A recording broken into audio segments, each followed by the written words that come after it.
I was appointed ambassador in 1991. So we arrived in, I guess it was the month of August, right? In 1991. And we left in October of 1994. Well, I remember when we looked at the question, my husband said, well, our home where we lived, very interesting to be on the Bukak Highway. You could see over the other side as well, but it was a great location.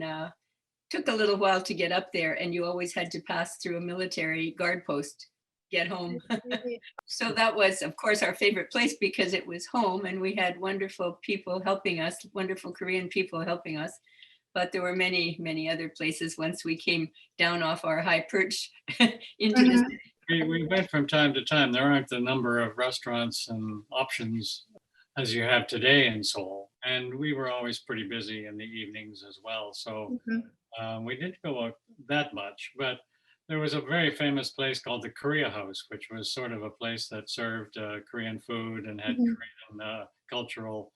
And that's sort of where you took guests that came to town, and we were often taken there by Korean friends and so on. So that's a place I remember particularly. With dancing and music. Yeah, I think another thing that I remember, at least a couple of things actually. And one of them is I went to university, took history, and so I love history, and one of the things I always do in any place I live anyway, is investigate the history of a place. In those days, of course, it didn't have as much as it has now in the way of things to see and do, but we had a couple of friends who were also history buffs, and they knew where the old houses were, the old traditional houses, and they knew where the palaces had been, because many of them, as you know, had been destroyed during the colonial period.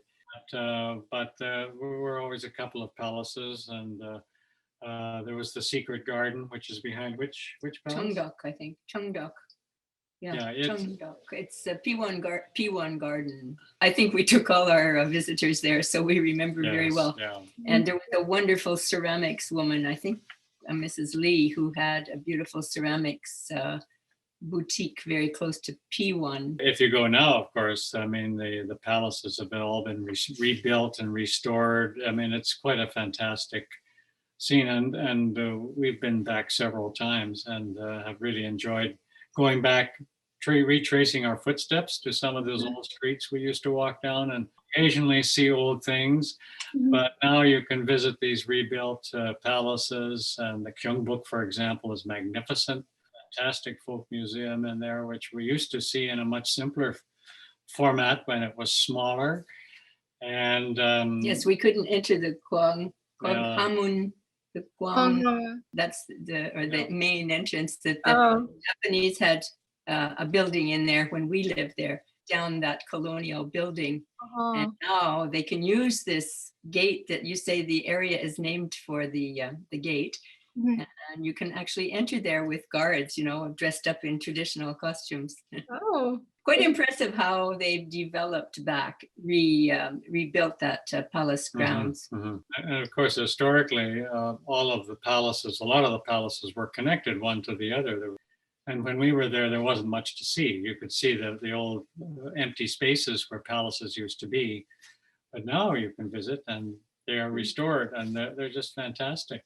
So I'll mention another thing that was fun to do, at least again for me, and I know Margaret came with me many times. In fact, she used to take visitors there too, and that is to the great markets in Seoul. And there were two of them at the time, which were hustle and bustle, and old buildings and multi-storied, and one was Dongdaemun, of course, the bigger of the two.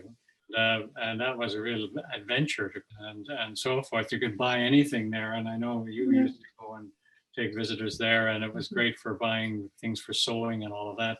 And the other was Namdaemun Market. And Namdaemun was quite close to our embassy. Our embassy was in the Golon building right behind City Hall. So Namdaemun was just, across the City Hall Square, and was a place to wander if you had a break at lunchtime or so on. And that's, I think, where most of the grocery shopping was most done. of the vegetables were bought there. I sometimes went with the Korean woman who was our chef. And of course, we'd always end up in the flower market. It's really fun to go back there in 2007, 2016, and try and find our way again, because as you said, there are so many changes. Yeah. Well, I guess, what I found interesting about it, and I still do, I think it's a great feature of Korea, and that is you see the Korean people, and you see an attribute of them that have made them a great country, and that is the energy of the people, the entrepreneurialism, all of that, which comes to the fore in these market spaces. And I always used to think, wonder, is there anything in this world that is not made in Korea? Anything in these markets, from the smallest, oddest looking buttons. You could see them making machinery. They were making clothing. Just incredible. And if you go there now, of course, they're all modern and so forth. So I think it's maybe too bad the old markets have been replaced by these more modern versions, because I just found it was, you really got to discover people, you got to discover what the country was about, what motivated people. And again, as I said, what has been the secret of Korea's success? I thought the market represented that. So what I wanted to say about that was the architecture of that amazing new area at Dongdaemun. Right. Very sophisticated and yeah, very nice to buy things there. Right. I'd had several days instead of just one morning. One area that wasn't far from the embassy was Cheonggaecheon. I really understood it in those days, because not everybody explained the history, but apparently they cemented that all over in the 50s. And then, of course, they opened it up and took away a major auto route that passed over top. Used to be over top. Yeah. So we had such a good time walking, 5 kilometers? Well, yeah, back when we were there, I mean, it was one of the ugliest streets in downtown because of that overpass, and it was awful. But we used it a lot because it was a way of getting to places. But now it is astounding. And it's such a nice leisurely walk all the way to Dongdaemun. Yes, I guess. When we were there last, we went to Myeongdong area. Myeongdong, yeah. Yep. There are a lot of young people and food. So we wanted to go to the Catholic Cathedral, because we had never walked inside the Catholic Cathedral. Oh, really? And I wanted to send pictures to my friends in Montreal who are Korean, that we had been there. So we took our picture. I think it was, I feel like there were Christmas decorations. Was it November? Anyway, it doesn't matter, but it was really nice to be there. Yeah, it was set up outside too. Well, this is a hard question to answer. I think what struck me more was not the differences, but the similarities. And that is, I thought, economically speaking, Korea would not be at the level of economic development it was at. And that we were, stepping back in time in a way by going to Korea. And it goes back to the earlier question about the markets, and what the markets told us about Korea is that, again, I was overwhelmed by the economic vitality of Korea. So rather than finding a difference, I found, in fact, it became clear to me that the pathway for Korea was an obviously upward one. Korea had been able to break this so-called trap, middle-income trap, that was often holds back rapidly developing countries to become a developed state. So I could certainly contrast where we were in terms of our economic development and Korea, and there were differences, and there still are. But the fact is that Korea was so well launched by that point economically. And those were years when our relationship was really booming economically. Trade, and trade not only in resource products, but manufactured products. Koreans were starting to sell a lot of cars in Canada. Hyundai actually briefly had a plant in Canada. So they were great years, and we established at that time, that's when we established Air Links, Air Canada, and Korean Air were then partners. We didn't have the alliances that are now exist in the airline industry. And that's when we lifted the visa requirement for Koreans. So the differences were disappearing, I guess is what I'm saying. And they didn't stand out in a way that I anticipated. I think that, again, the lesson for me was partly I hadn't expected to see that, I think. And you could just see that Korea was on a real path.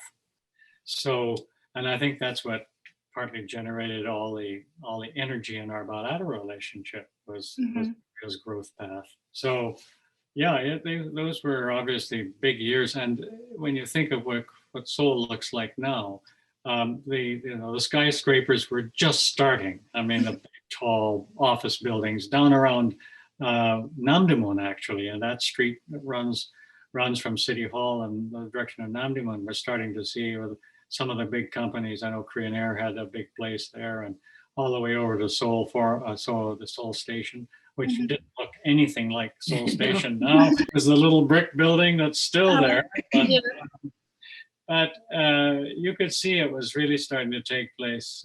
I mean, that this development was starting to take place. Mhm. What I recall is a lot of construction on the south side of the river, I see. shopping centers and Mhm. and high rises, like you already Yeah, mentioned. beginning. Yeah, Mhm.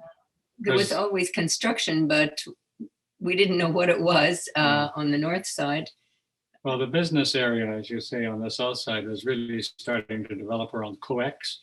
So that was the place where I would go for calls on business people and for the big trade fairs and so forth were all over there. Mhm. So it was really And just getting hotels. underway. Yeah. Mhm. And of course, the Olympic site. That was the first thing we did when we arrived in Seoul. The driver for the Canadian Embassy took us to the Olympic site, and my children were able to really appreciate where Ben Johnson had run and where Oh, the whole thing took And place. wow. not a great memory. Yeah, well, it was he did come first Wow. for a while. One significant thing behind that big Gyeongbok Palace was a place that we would take visitors. We used to have there was a wonderful folk museum, Korean folk museum Mhm. back there. But anyway, apart from that, I'm thinking of the amazing people that hosted us. You know, there was a group of women who were very special, and they were only 16 of them or something, and they would invite the foreign ambassadors' wives to join them on special outings. And so I think of the beautiful Korean house of Mrs. Kim Sang-hyuk. So she was very gracious and very, very wonderful. And then there was a Mrs. Im Wa-gong, and she was a flower arranging professor, I would say. And she put on exhibitions in the Chosun Hotel. And then, of course, younger women that I got to know tended to be musicians, professor of piano and that sort of thing. The people contact were great, and our Canadian colleagues were great. And then the people who worked for the Canadian Embassy were just Well, we've stayed very much in touch with Korea and with people we met then, and I got to know a lot of the senior people in Korean business and Mhm. politics and so on, and we had some lasting friendships, I must say, coming out of that. It was our last post. It was our first posting as ambassador and Mrs. Ambassador. So we had a lot of learning to do and representing our country, which was an important part of our lives. Mhm. And of course, it was the time when we had our two children still with us. So it was our last family posting. So I think all of those things kind of add up, and to the point where of all of our postings, Korea is the one where I'm still active. And of course, I'm a co-chair of the Canada Korea Forum, which meets annually, and that's been part of my retired life, over the last 10 years. So again, I think Korea has really been front and center of our professional career in terms of the memories we have and what we think of today. And if you ever came to our house, you would find a number of Korean things that on a daily basis remind us of your great country. And so we think very fondly of Korea and our friends and so forth. And we're grateful that we had the chance to live there and work there. Well, we'd love to, and I think we still have one or two more visits to Korea Mhm. to work into our lives, but nothing on the horizon right now. Hope you get a chance to visit Korea again. And thank you so much for spending time with us today. Thank you very much, Ambassador Edwards and Mrs. Ambassador Margaret.